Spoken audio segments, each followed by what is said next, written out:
Plus में मैं हूं आपके साथ ज्योति कनौजिया। चलिए रुक करते हैं खबरों की ओर। संदिग्ध परिस्थितियों में महिला ने खाया जहर, जिला अस्पताल में गंभीर अवस्था में कराया गया भर्ती।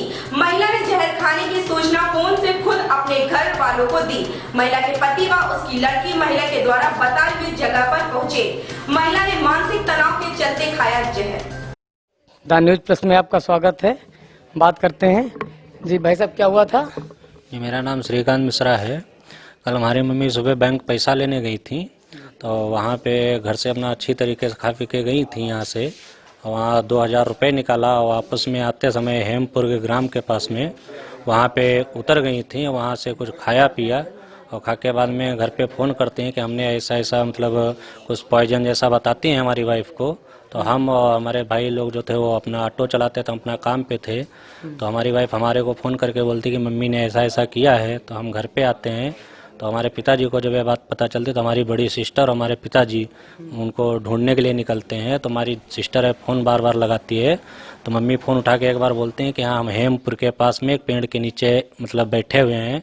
तो हमारी सिस्टर बोलती है मम्मी सही सही बताओ क्या हाँ हो, तो वही बताती हैं कि मतलब हम हेमपुर के पास बैठे हुए हैं। तो मिल जाती हैं ढूंढने से। हाँ, फिर हमारी सिस्टर और हमारे पिताजी मतलब वहाँ हेमपुर जब पहुँचते हैं उनके बाद स्विच ऑफ मतलब वहाँ पे मोबाइल इनका पड़ा होता है, ये बेहोशी हालत में जाती हैं। तो हमारे पिताजी हेमपुर पहुँचते हैं, जब कॉल करते हैं तो वहाँ से कुछ रोड पे निकलने वाले लोग फ़ोन उठा के ये बोलते हैं कि मतलब जब उठाते हैं तो हमारी सिस्टर बोलती है कौन? तो हमारी सिस्टर बोलती है कि ये जिनका मोबाइल है वो हम उनकी लड़की बोल रहे हैं, ये कौन है? तो बोलते हैं कि ये यहाँ पे ऐसी ऐसी हालत में बेहोशी की हालत में पड़ी हैं, आप कौन बोल रहे हैं? तो बोलिए हम इनकी लड़की बोल रहे हैं। तो वो लोग बोलते हैं कि ऐसी ऐसी हालत में बेहोशी पड़ी, बोल रही नहीं है। तो हमारी सिस्टर और हमारे पिताजी उनको वहाँ से लाते हैं, जिला अस्पताल भर्ती करवाते हैं। तो डॉक्टर बताते हैं कि इन्होंने पॉइजन खाया हुआ है। तो मम्मी भी बोलती हैं कि हमने पॉइजन खाया है।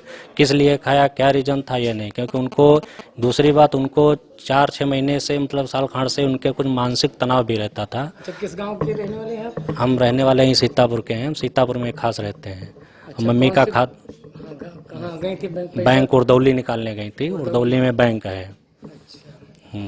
तो कभी कभी उनके दिमाग में उलझन रहती थी, तो कभी घर से बाहर भी चली जाती या कभी कुछ ऐसा करती, मतलब दिमाग में भी उनके कुछ परेशानियां रहती, तनाव भी रहता था। तो हम लोग इसका ध्यान भी रखते थे, लेकिन कल बाहर हम भी गाड़ी लेके चले गए क्योंकि ऐसी कोई परिस्थिति थी नहीं उनके दिमाग में, तो हमने इतना ध्यान भी नहीं दिया। लेकिन वो कहीं पैसे निकालने के लिए कोई मौसी के घर आज जाना था उनको, इसलिए पैसा लेने गई थी, ऐसी हालत हो गई। द न्यूज से हेड रिपोर्टर रामचंद्र वर्मा, सीतापुर।